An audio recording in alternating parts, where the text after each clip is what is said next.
Hello my lovely friends, I hope you're all very well. Thanks ever so much for joining me.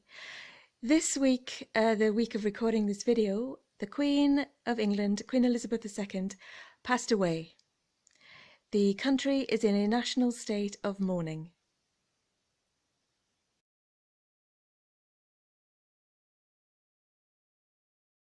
Just before I start, I really do want to stress that this is a respectful video. It's about a celebration of life, but I will be talking about funerals and fashion and bereavement and loss and grief, but it will be in a positive tone. So if you feel that you're not in a position to listen to that, I don't want to upset you, please. I will be talking about it. Definitely do not want to upset anyone or cause distress. This is not a disrespectful video. This is about life. It's about culture. It's about history. And in no way, Begonia doesn't want to listen. Oh, she does. She does. She wants to stay. Is this in no way a video to upset anyone?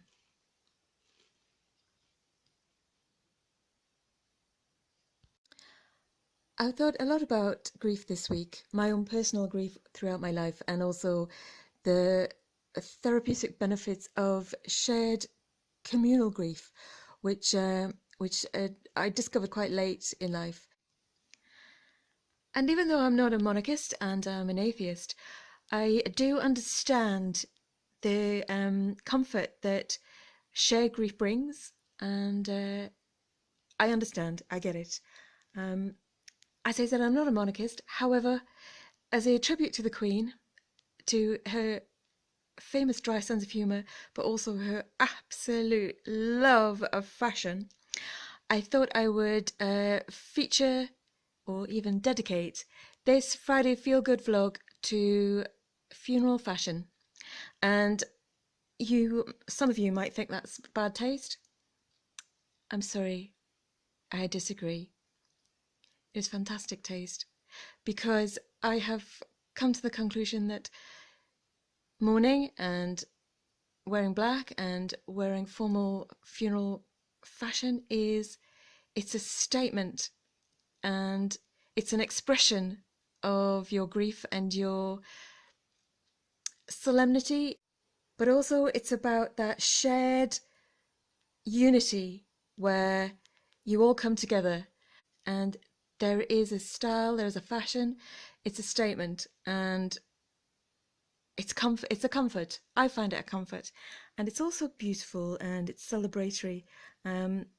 Myself, I've had some horrendous experiences with grief as a child especially, and it wasn't until I was 40 that I sort of reconciled how to cope with grief and death and bereavement, and also how to really live and celebrate being alive.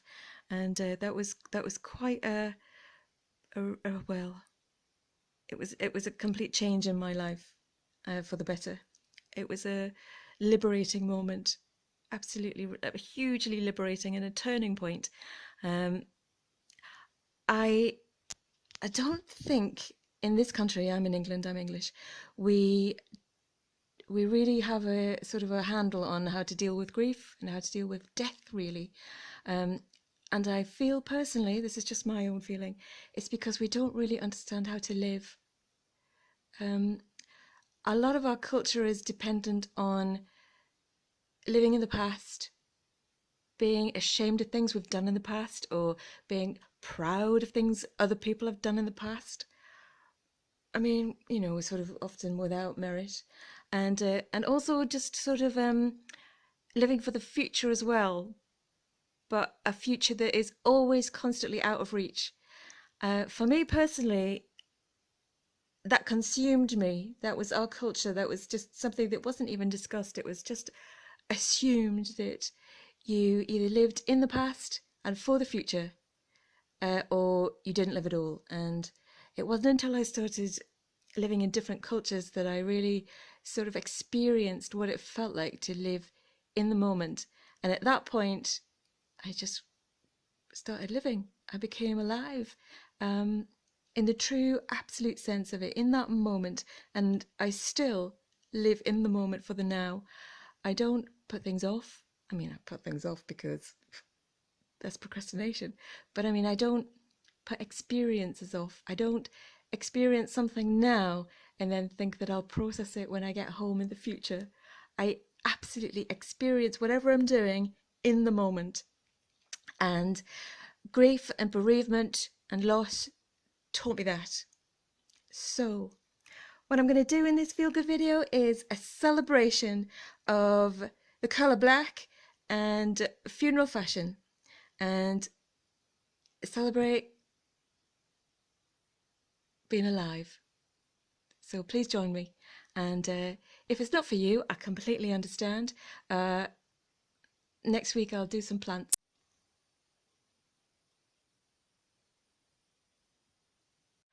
Just before I start, I do want to stress that I will be talking about death and funerals and funeral fashion and styles within culture. So even though this is a very positive feel-good vlog, I will be talking about loss and death. So if you feel that you're not in a position to listen to that it might upset you, or you just don't feel comfortable listening to it at the moment, I completely understand. This is a very respectful vlog video, but I totally understand if it's not for you at the moment or ever.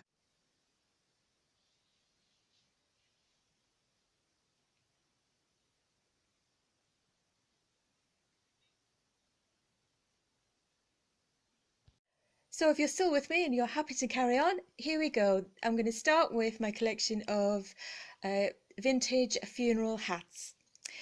This one is an absolute style classic, early 1980s. It has a bow on the back. It is equestrian style with the veil. And I mean, this would be seen at every single rock star's funeral, especially with the big fisheye glasses. It is by First Avenue, which I believe is a New York brand, and they made all the cutting edge big power shoulders fashion in the 80s in New York. It was a real sort of Melanie Griffiths look. If you want to see off your friend in true rockstar style, this is the hat for you. I wear it at the front, tilted to the side. I think they'd appreciate that.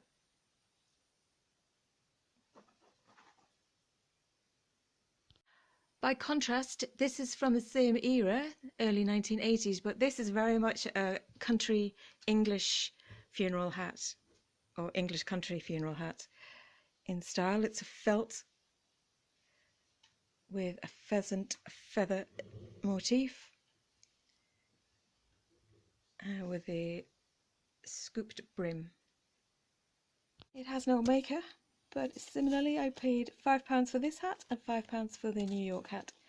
It is a wool and I believe worn once.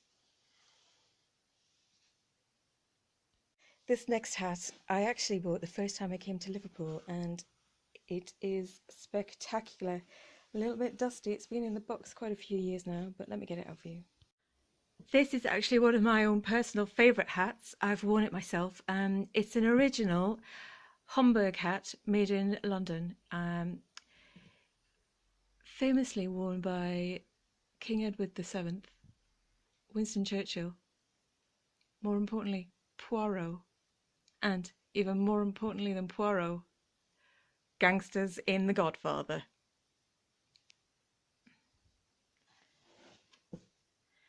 No, a gangster funeral would be complete without a sea of Homburgs. It is actually a beautiful hat, if you can ignore its history. This one was made by Dunn & Co Limited, hat makers, Piccadilly Circus, 373 The Strand, London and Provinces, British manufacturer. And there is the stamp, Dunn & Co.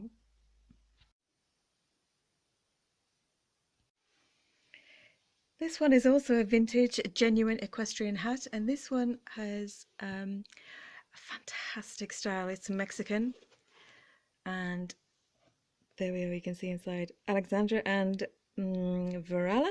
Tavira. Oh, there we are. Alexandra and Varela Tavira. I absolutely love it. The style, I mean, it's probably inspired, or it's reminiscent of, or it's associated with the same style as a pork pie hat.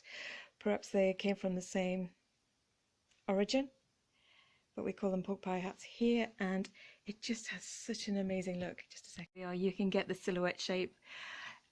It just reminds me of all those fantastic West Indian stylish men who wore pork pie hats in Notting Hill and Westbourne Grove in the 50s, and also of the New Orleans jazz musicians that you would perform in the street in street funerals.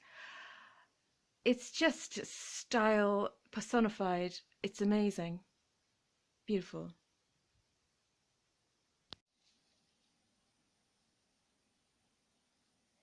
So that's my collection of funeral hats from various styles and ages in history. However, when I was getting them out to show you, I found this. Does this not say Queen Elizabeth II to you? It does to me. It's so beautiful. That's so beautiful. So because it's a little bit dark in the house, I'm going to take the mannequin outside and my vintage funeral outfits, and I'm going to show you those on the mannequin in the garden. So here we go, let's go outside. Here we are outside and the sun has come out, especially. Sun shines on the righteous. I might have to move this bamboo, but for now I'll just hold it back. I'm going to stay with the gangster theme because this is my dress. It was from around about 2010 and it was by Paul and Joe.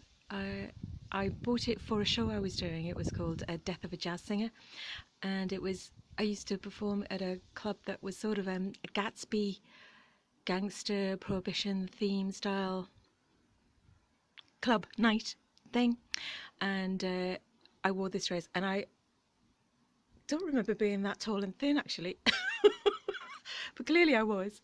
But it's a beautiful black silk dress, and it just makes me feel like I'm a gangster's, not mole, I probably would have been chief gangster to be honest, and but definitely a fake funeral to cover up some prohibition activity, I think. There we are. It is the most incredible piece of engineering. It has this kind of bias, it's like double bias with a twist and pleating, and it forms this amazing curve around your shoulders. Same at that side, but it has a little fluff thing here. Cowl neck, twist bias, just, it's like a 1930s movie star, you know, superstar of the silver screen type dress, and it feels incredible on. I can't remember what necklace I wore. I think I wore a little choker with it, a sort of a 1930s style choker, or maybe long beads. Anyway, it's amazing. Paul and Joe, 100% silk.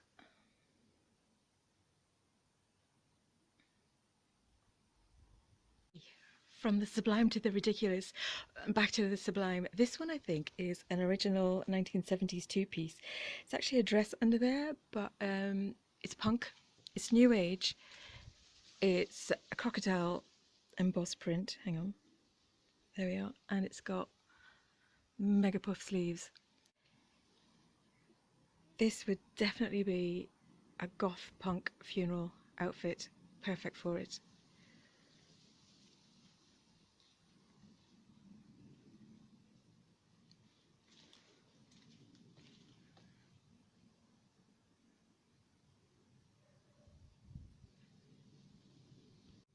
So there we are inside. It's the dress with the classic 70s or very, very early 80s, like 1980 or 1981 shaped sleeve and V neck. got a lot of stretch. I might see if I can get this on.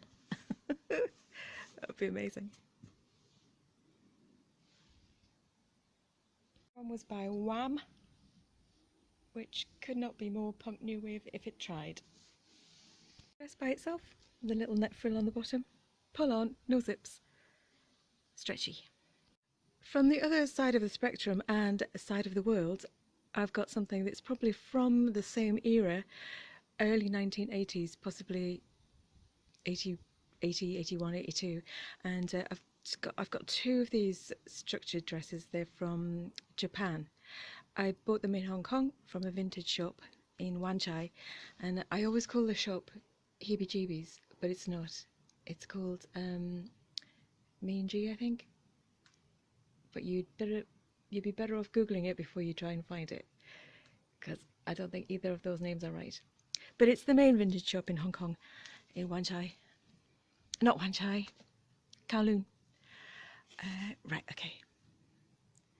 Beautiful, broad, big shoulder pads, straight across the top, and a little bit of engineered sleeve there. Neither me nor Begonia is that colour, so I don't know who that came from. Lovely little bit of a sort of a dropped, sweetheart empire line here, and it has actually some hips, so it stands a chance of fitting me, so I'll give that a go at some point.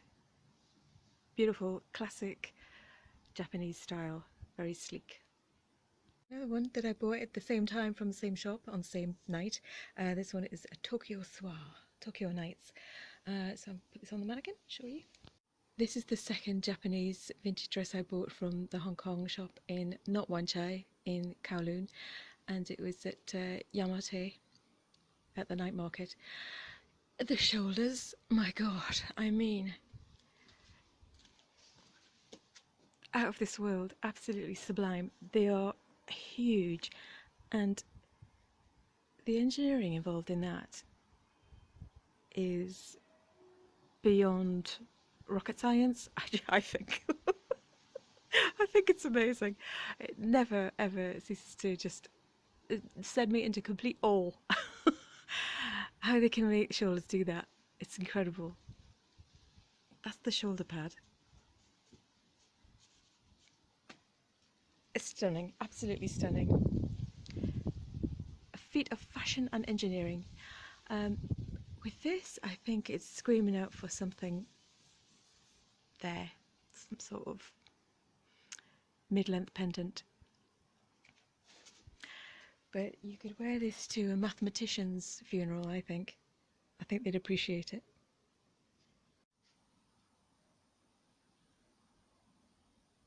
This one's a lovely vintage Cheongsam inspired, it's not a Cheongsam, silk dress that I think I bought in Humana in Madrid.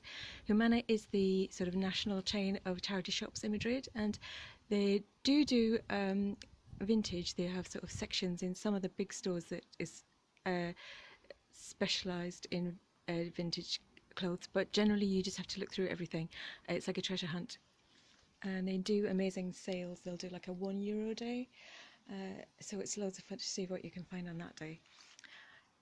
This is silk, as I said, Western inspired. It's Western made, Chinese inspired, and it's got a lovely little side pleat with the buttons here. Let me see, there we are. That's very cute. This one I bought in the very early days of eBay, around about 1999 or 2000, and from being a child I had ambitions of being a ballroom dancer, but I never took lessons. I took my first lesson when I was about 42, and it was everything I worried it would be. I was just pushed and pulled and shoved around the dance floor by a sort of a ballroom machine. This man was just, he was too efficient. Let's just say that. So I never did it again, but I just like to watch Strictly and buy and wear the dresses around the house. So if I was going to a ballroom dancer's funeral, this would be it. This would be it. I did wear it to a party. It's originally from New York, I think. It's probably 80s. It's sort of the Cyndi Lauper, Debbie Harry era, when sort of like punk, gothic punk was big in New York. And it's asymmetrical, obviously, it's just got the one thing. Unfortunately, I did this damage, I don't know if you can see, but I did that. I could probably rescue it by dyeing it black, but I'll just leave it for now. Underneath the skirt, it's fabulous. It's got a little net frill and this huge big statement bow on the hip. It's brilliant. Asymmetrical skirt, and it really swells and sort of flashes up and down like a Cyndi Lauper skirt should. I love it. The tag is in this nets and whip core. Crispy. Let's have a look. It is, there we are, Vamp. Oh, that's so New York. Los Angeles, New York. 80s. This jacket is vintage. It's a true equestrian jacket. It's for dressage, I believe, and the magic is when you do it up and turn it round. So, 1 second.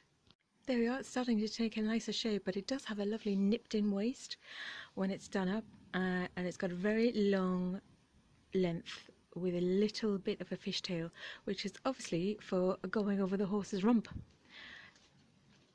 It has fantastic sleeves too. They're quite wide at the bottom. They've got like a little flare with button detail. This mannequin is not doing it any justice. It's too small for the jacket. But if I show you this detail to go over the saddle, when it's on and it fits you properly and it's snug at the waist, it just has a fantastic little kick, and it trails down like a tailcoat in a lovely curve. And it does have shoulder pads, but they're a little bit soft, so it has a nice curved shoulder too. Lovely geometrics there. And the fabric is this beautiful vintage crepe. It's really soft and very good quality. Obviously it's workwear, so it's durable. And little mother of pearl buttons, can you see?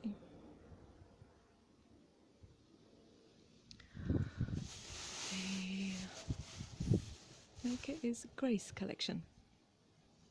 Now this is obviously not the traditional British black attire that we wear at funerals. Queen Victoria introduced that as a mark of respect to her dead husband, and it was a long mourning period. So before then we didn't wear black for funerals, and obviously around the world everywhere has different traditions. I would be amiss if I did not pay homage to the Mexican Day of the Dead. And I have this skirt which I've treasured for years. I bought this in London, and it's by a designer called Laura Lees. I don't know if she's still going, but she was flavour of the month for a long time, and I used to have a stall in Spitalfields Market, and she was on Brick Lane, and I bought this skirt in Spitalfields Market, I think, and it's one of my favourite possessions. It's silk, and it's a Day of the Dead style, and I think I've just decided that this is what I'm going to wear to my own funeral, because of course I'm going to go to my own funeral. And look, it's even got begonias on it.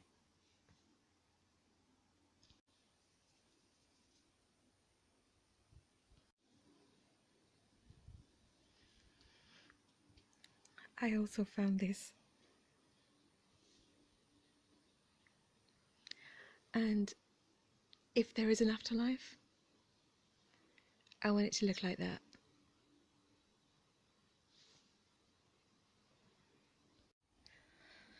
And my final piece to show you is something I bought in Madrid from a vintage shop called Kinda Kinks, Vintage, Retro and Indie Clothing. It was €45, which is just the most incredible bargain. And it's on a street which is called Spirito di Santo, I believe. And every time I used to walk around the corner towards the street, it would turn dark and misty. And a breeze would pick up just like that. Oh my god. And the hairs on the back of my neck would always stand up on end. It was just, if a street is haunted, it's that street. Anyway, please let me show you my piece de resistance. This is one of my favourite pieces in my whole collection. I'm going to put it on the mannequin for you.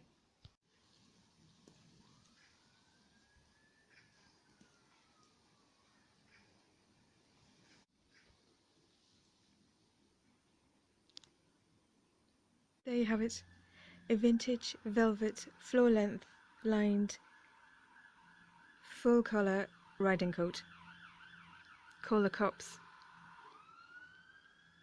This is what I'm going to wear on the journey to my final resting place.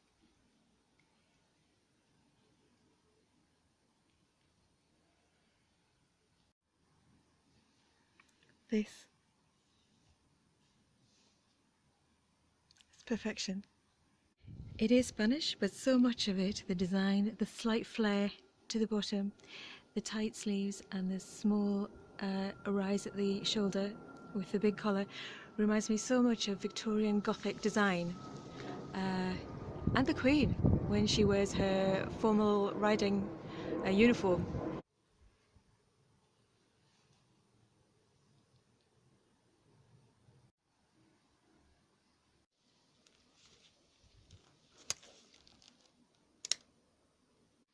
And there we are.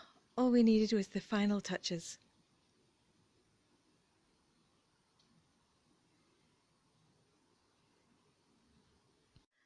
So there we are.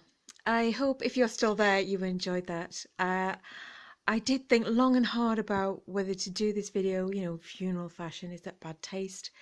Is it offensive? And I just, you know, I thought, should I do something else? Should I just ignore the fact that the whole nation is in mourning and it's kind of consumed everyone's life?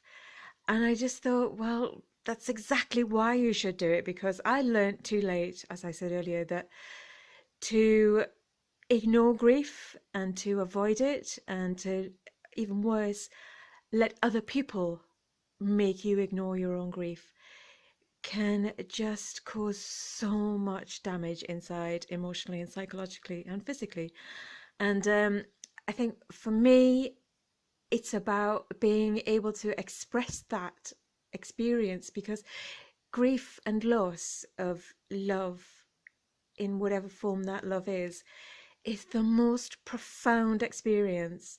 And I just feel like, you know, I'm not a royalist, as I said. I certainly wish no harm on anyone, but I'm still unresolved with regards to sort of the grief experienced as a nation of the hundreds of thousands of people who died in the pandemic and around the world. And I just think to ignore it is the most unhealthy thing you can do. So this for me is therapy, I suppose. It's how I express myself in my little films, my little vlogs, and also fashion is how I express myself. And I just have to keep telling myself not to be controlled by the thought that someone else might think it's inappropriate or wrong, or because that's again stopping yourself expressing your emotions, your grief, or your joy, whatever that is. Just, you know, get it out, let it out. And for me, the most important thing about healing from grief is facing up to death. It's confronting death and accepting it and doing whatever you have to do to face up to it, and then carrying on with life and really embrace life and being alive in the moment. So for me, doing that, talking about funeral fashion, it's part of the collective group therapy, if you like. Because in our culture, in this country, this is what we wear, this is how we cope, this is what we do. It's a statement, and to sort of ignore that part of our culture is to ignore part of the grieving process. So that's how I face it. I face it through talking about funeral fashion. As weird as that may be. But if you seek comfort by queuing for hours and hours to see the Queen, or if you go to visit graves, or if you have a ritual, whatever you do, do it. get it out or get it in, whatever it is, in or out. Just do it. Don't hold yourself back, and don't let other people hold yourself back. Express it and just try and be happy. And I hope together I've made you happy. It certainly helps me, and I just have one thing left to say.